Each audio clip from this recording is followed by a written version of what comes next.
What do you think sexual assault is? Sexual assault is when either women or men are being harassed by another individual. Any sexual behavior that is done towards another individual without their consent. Being touched or held against their will physically. Anything, any type of assault that the other person didn't want related to sex. So, given that answer, who do you think sexual assault mainly affects? Probably mainly affects women. Woman. But I think men are also affected, but even if it's in a larger scale, we don't talk about it much because I feel society is built that way, and men are told not to speak up about it. And at the moment, we're seeing more and more women come out about sexual assault, and it's kind of in the male culture that we don't really talk about certain feelings.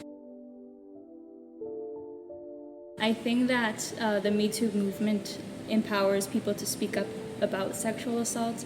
I think they're both important causes, and that they definitely push for something that we should all strive for. I think there are good movements if they are used right. It's a good way to denounce those type of behaviors, if it's in jobs, if it's in relationships. Movements like that can be empowering and motivate people that are too scared to speak up because they give them a community to do so. Okay, so now you can go ahead and read your confession. I was fondled and touched by my big brother for 2.5 years. So what do you think about that? I think it's something very sad. Me, myself, I have a sister and I wouldn't touch her, never in my life, to be honest. And I can't imagine how someone could do that. It's your own family and you're touching her. And if you can see she's suffering, why would you do that? I was at a camp mixed with boys and girls. I was 12 or 13 at the time, the youngest from the group, and the majority were 16 and up. A group of friends were going up a small mountain from which the city could be observed. I decided to stay down because I was tired. There was this boy that asked me to go with him up to the mountain, but I refused. We had friends in common, and the male ones ensured me to go with him. Despite insisting, I refused. One of them later explained to me why that boy's plan was, and all he has shared with his roommates about what he wished to do with me. I'm very glad I decided not to go. I'm mad, and I think it's sad because it's someone that this person trusted. I don't know, I feel like I would want to ask the boy what was going on in his brain, why he wanted to take advantage of the girl, or why he had other plans that he was not telling the girl. It was night, and I remember that one day I had to sleep in my male cousin's room because a relative came over to visit. He's 8 years older than me.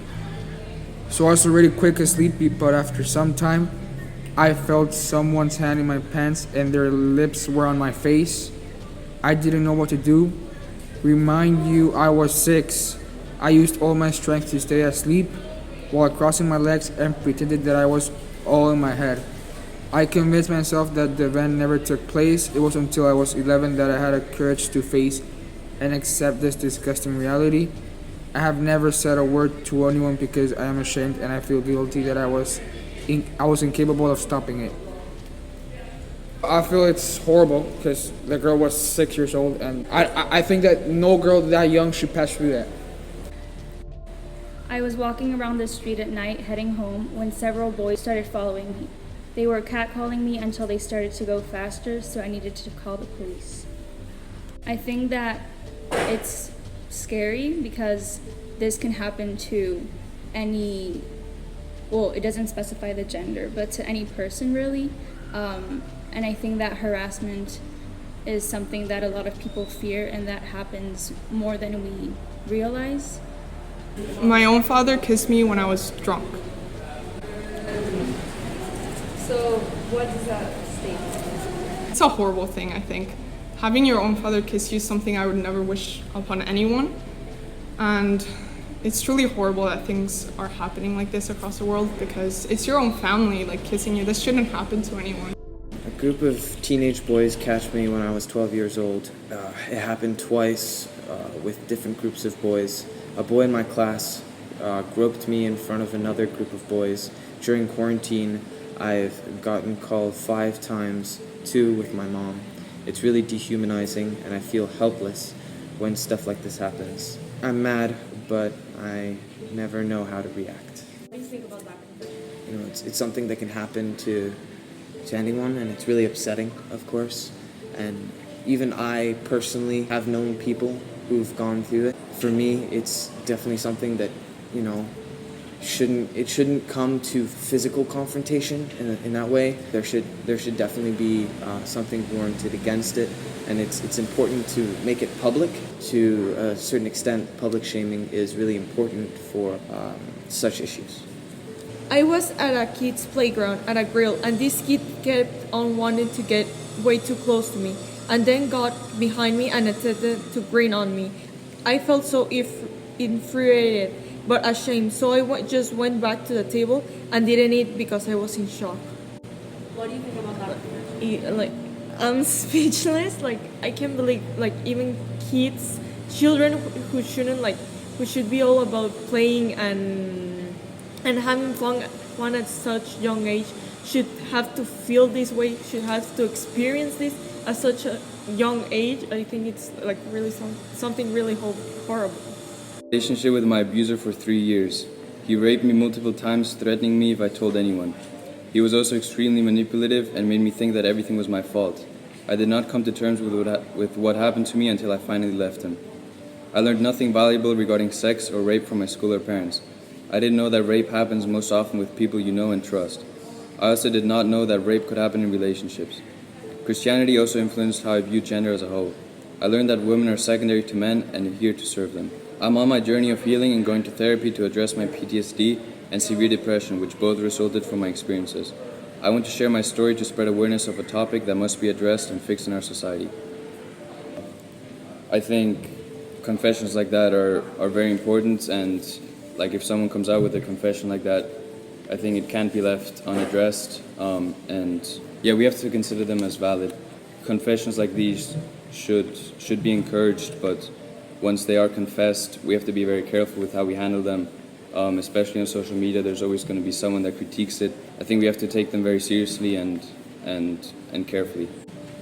And why do you think people sexually assault others? Well, it really depends. Maybe if you've had a traumatic experience, it encourages you to impose violence on other people, maybe to cope for it. Also, because of the toxic masculinity we talked about, it encourages men to act in such ways. I think mainly in the case of men, because they feel that they have more power over women. That's not true, but I feel they have more power over women. The Lussac survey, in which 3 men answered, where 1 in 3 men, or 33%, said he had gotten sexually assaulted at 15. Conversely, 20 women answered the survey, and 14 out of 20 women, or 70%, say they had gotten sexually assaulted.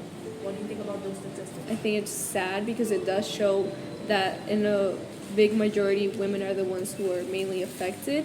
It's obvious that more women get abused. Okay, I also think that the survey, it showed that women are more interested in the topic. I can see why that's a statistic. I think it's incredible that women are actually talking about these issues. I think it shows that both genders experience sexual assault. However, if the participants answered the questions honestly, it may show that more women get affected by this. However, it could have been that perhaps men did not feel confident to speak up about this if their gender were specified. And given that our survey was open to both men and women, do you think that men feel as though it's less acceptable for them to speak on their experiences? Yes. I think there are men that have suffered sexual assault, and because the whole culture is only about women, those men don't have a place to go. The Me Too movement, you don't see any men writing about those type of things. There should be a place where those men can go and talk about those things and find people that have experienced the same. I think it's not less acceptable. It's just, in my personal opinion, but in society, it's viewed as less acceptable. And I think they should talk about it, even though it's harder for them. And it's something that we really have to work towards due to the fact that men are not coming forth with their stories due to the inbuilt toxic masculinity in society. Yeah, confessing must be very nerve-wracking for both genders, but both sides have their distinct type of pressure. A male confesses he could be seen as weak by other males, which also connects to toxic masculinity again. and how that not only causes sexual assault but also prevents others from speaking up. Given your answer, how do you think toxic masculinity affects sexual assault? Yeah, I think toxic masculinity plays a role because when I think of toxic masculinity, it's like a male that's trying to be alpha and impress his friends and stuff. So if an older male is the perpetrator, most times I can see how they're, in a way, they could be like doing it to show their power. I think it definitely affects sexual assault. As a male, it would be difficult for me to come forth on that idea if it's my own gender who's discriminating against it. Well, a lot of men think it's weak if someone has assaulted you. How do you think then these power imbalances between men and women are represented in the patriarchal structures of our society? And how is that perpetuated into sexual assault? For the stereotypical created by previous generations about women being the weaker sex and women being inferior and not being able to say no. I think that in society, like a long time ago, there has no been an equality between men and women, and that has influence on how the mentality of men has evolved through years. Like a long time ago, and still women don't have the same rights as men, and I think that gives a lot of men to think that they have more power over women, and it creates more sexually abused cases. Why do you think people sexually assault others? Well, just because they're assholes. I don't know. I honestly don't, I'm not sure because like I can't find the signs to why someone would want to do something like that. I don't have like just one answer because I think it's very complicated, but I don't know. I think it has to do with like kind of the environment that you grew up in, but I also think it's just a lack of education and unawareness. I think that sexual assault can come from multiple backgrounds, and in some cases even people who have been sexually assaulted in the past. So, for example, if those men were at one point sexually assaulted, they may or may not be more inclined to sexually assault others, or it could be from a standpoint of power due to the culture there. Lastly, what would you do to help fix this problem? I would try to continue raising awareness on sexual assault for both genders equally. While it does happen the majority of the time to the female gender, I think it is important to show enough representation for the male gender as well, to empower people who have gone through it to speak up about it and break the stigma. I think that it's really important for people to discuss these issues, to come forth about them, and really make it public. So to have more verbal confrontations with others on what occurred, how it happened, and who it was, because again, I do believe that public shaming in this instance is really important. If for example it was a life case where I saw a woman being treated this way or a man, I would walk up to them and try to help them in any way I can. I would like to send a message to boys. Don't do anything that isn't consented, like talk to people, like talk to the girl, talk to the boy, whatever you're into. Like, just know they are okay with what you're doing. They should educate men not to do those things. I think that's one of the best solutions to this problem. Also, the schools should educate them so that they know what to do and what they can do, to ask for consent, to know what to use. So yeah, everything.